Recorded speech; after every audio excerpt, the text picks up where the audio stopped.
अल्पावधीतच लोकप्रिय झालेल्या विटा आणि परिसरातील लोकप्रिय न्यूज चॅनल क्रांती न्यूज मराठी यांना पहिल्या वर्धापन दिनानिमित्त हार्दिक शुभेच्छा.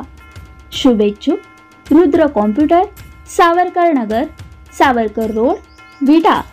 आमच्याकडे नवीन आणि जुने कॉम्प्युटर्स, लॅपटॉप आणि प्रिंटर्स, CCTV इत्यादी प्रकारचे साहित्य योग्य दरात मिळेल. रुद्र कॉम्प्युटरची स्पेशल ऑफर रुपये 7,999 पासून नवीन कॉम्प्युटर उपलब्ध. प्रोप्रायटर प्रसाद चोथे, मोबाईल नंबर 8007987111.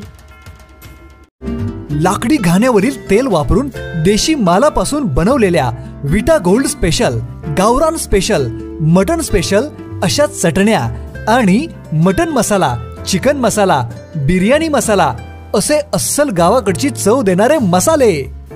त्यामुळे आता घरगुती जेवण, शेतातील पार्टीचे जेवण यांची चव तुम्हाला ओम श्री गुरु माऊली मसालाच देणार. सोबतच खपली गव्हापासून बनवलेल्या विविध स्वादातील शेवया तसेच स्पेशल व्हेज व नॉन व्हेज ग्रेव्ही मिळेल. प्रोप्रायटर खताळ बंधू यांचे ओम श्री गुरु माऊली. सबस्क्राइब करा आणि पाहत राहा विटा क्रांती न्यूज. आश्चर्यकारक, या ठिकाणी जमले 110 कवी.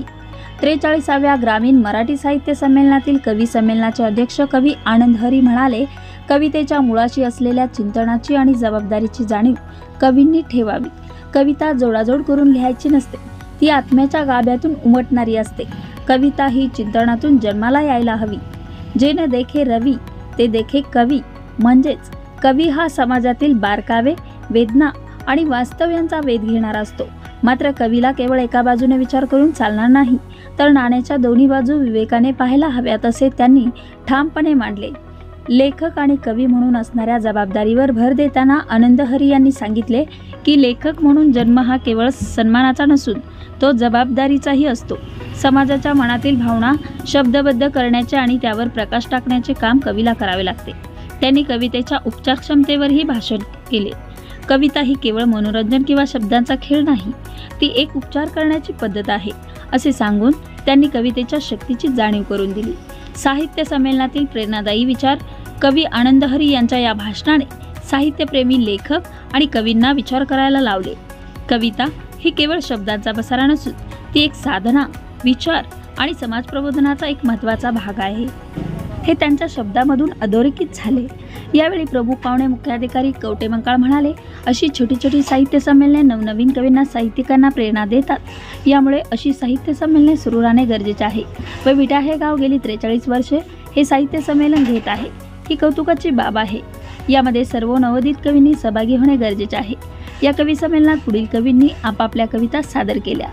शकुंतला होनमाने, श्रीवर्धन मेटकरी, हरेश शेळके, डॉक्टर श्रीनाथ कुलकर्णी, विश्वनाथ गायकवाड, सुधीर इनामदार, दत्तात्रय तरलगट्टी, अशोक ताटपूजे, अनुष्का चितोळे, दीपाली घाडगे, डॉक्टर चंदना लोखंडे, सुरेश कुलकर्णी, सुभाष पाटील, एकनाथ निकुमकर, निकांत कवळे, वनिता बुद्धनवार, रामदास नाईक ननवरे, सुमंत सगरे, कीर्ती कदम, सुभद्रा गायकवाड, आराध्या कांबळे, अध्या कदम, प्राध्यापक किसन माने, MB जमादार, मुकुंद वलेकर, गोविंद काळे, धनंजय सोलनकर, शिवाजी बंडगर यांच्यासह 110 कवींनी कविता सादर केल्या.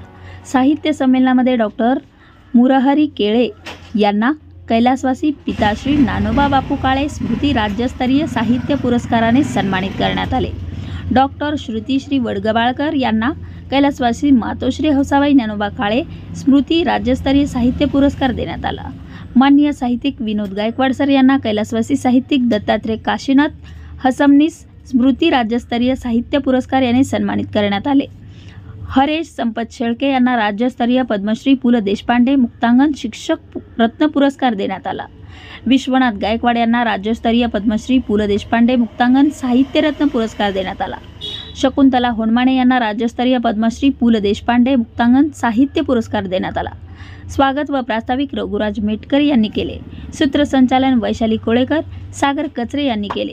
योगेश्वर मेटकरी, डॉक्टर ऋषिकेश मेटकरी, हर्षवर्धन मेटकरी, तात्यासो शेंडगे, अभिजित निरगुडे, करण पवार, सागर कचरे, सागर वाघमारे, पांडुरंग होनवार, राहुल बल्लाळ, तुकाराम कदम यांच्यासह श्रोते उपस्थित होते. राजू गारोळे यांनी आभार मानले. बातमी संकलन गजानन गायकवाड, क्रांती न्यूज विटा.